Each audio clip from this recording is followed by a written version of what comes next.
stock market expert at thebrownreport.com and author of 5-Year Millionaire. I would love to be a millionaire in 5 years or less, too. Good morning to you. Thanks for being with us again. Dan and Hazel, good morning. All right, let's start with the big one, rent. I mean, you say too many New Yorkers treat rent like it's fixed when it doesn't have to be. So how so? Yeah, when you look at rent, according to Realtor.com, it's at about $3,400, a month, and about 11% it's up compared to 5 years ago. And while your rent may be fixed, that doesn't mean your strategies to keep it down have to be fixed. And so you want to think about things like, how can I sublet a room? Could I potentially get a roommate? But sometimes you don't want to live with people, but just simply thinking about how can I renegotiate that lease when it comes time to renew, because landlords would rather keep a long-term tenant than to face turnover and lose out on that rent for a month or two trying to refill the vacancy. Okay, I didn't know that rent was negotiable. Okay, that sounds like a good idea.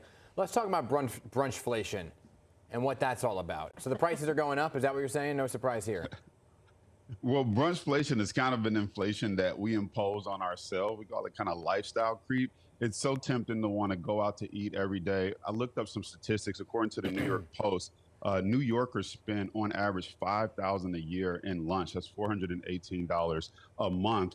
And I want to talk about my book. If you could start with $4,000 investing in the stock market, you could start that journey to potentially making a million that Hazel talked about. And so just when you put that in context, if you could cut that lunch bill out by packing a lunch, or maybe saying for every 2 times that I go out, 3 times I'm going to pack a lunch, you can literally save up to about $5,000 a year and put that towards investing in your bank account. Okay, but sometimes I just buy impulse. Go and buy whatever I want. What about impulse spending? That's a big one. Look, it's not just you, it's all of us. One of the things that I did, we call it death by 1,000 swipes, not 1,000 cuts. But one of the biggest things, if you think about it, it's not really just a New York problem, it's an American problem. And mostly because of all the apps that we have on our phone. It's so easy to double tap and pay with Apple Pay, or even worse, you get that Amazon app out and you start shopping and getting stuff delivered to your home. So one of the tips would be, obviously, just try not to shop at all. The pop-up shops that you walk by. But another tip that you want to really consider is deleting the app off your phone and forcing yourself to go to a computer when it's time to make that purchase on Amazon or any of the favorite shopping sites that you have. Okay, that sounds good. Now, another mistake you say is that people just don't invest. Is that they're not investing because of a few reasons. They don't have the money to invest, or they don't know where to start when it comes to investing, or both. Yeah, I think it's a little bit of both. People have the money, or they won't make the sacrifice to get the money, like not eating out or not shopping as much, if they feel like it's too complicated and that what's the point of doing it anyway. What I want New Yorkers and everyone watching to understand is that the S&P 500 in 2024 was up 23%. So just having your money in the broad S&P 500, top 500 companies in America, you would have made 23%. This year alone, 2025, it's up 12%.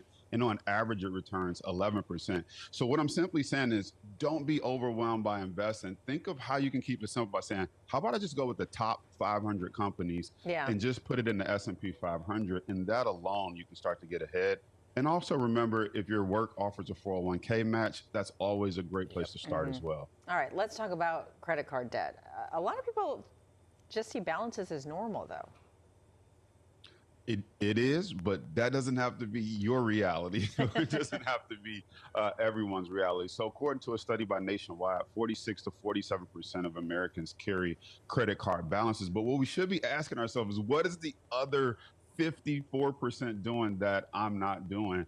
And so credit card debt is just really a simple issue of sometimes you're just spending more than you're making, or you're trying to pull forward that enjoyment. If you could delay that gratification, you could also look at different ways to transfer high credit card debt down to 0% interest credit cards while you pay it down, so that you're not incurring extra charges. That's a way to get an instant guaranteed return. And you don't even have to go to the stock market for that one. Oh, yeah, there you go. And that's all very interesting. Now, you mentioned brunchflation as part, but people live in New York City for the allure of doing things in New York City, right? They want to be part of the culture and the life and the scene. So how do you, I guess, plan for that when you're living in such an expensive city? Yeah, and I'm not one person that the person that's going to tell you don't go out, don't have fun. New York City is such an awesome place to live and be. There's so many shows and different things to do. A typical night out could cost $300 a month per person. And so it's not that you don't want to go out. You just want to budget that intentionally. Decide up front, how many times in a month am I going to go out? And then what's the cap, right? So if I say the night's going to cost $200, then my friend wants to get appetizers. They want to get a second round of drinks. Yeah. We got to look at our budget and say, did that go over the cap? And let's dial it back a little bit. And then consider creating a going out fund so that you can go out and know that I'm going to pull money from this fund and do it guilt-free and have a great time. I mean, you said $300 a month. It's like $300 a night in the city sometimes. Jason Brown, thank you so much for breaking that all down for us. We appreciate it. An hour. Thanks for having me.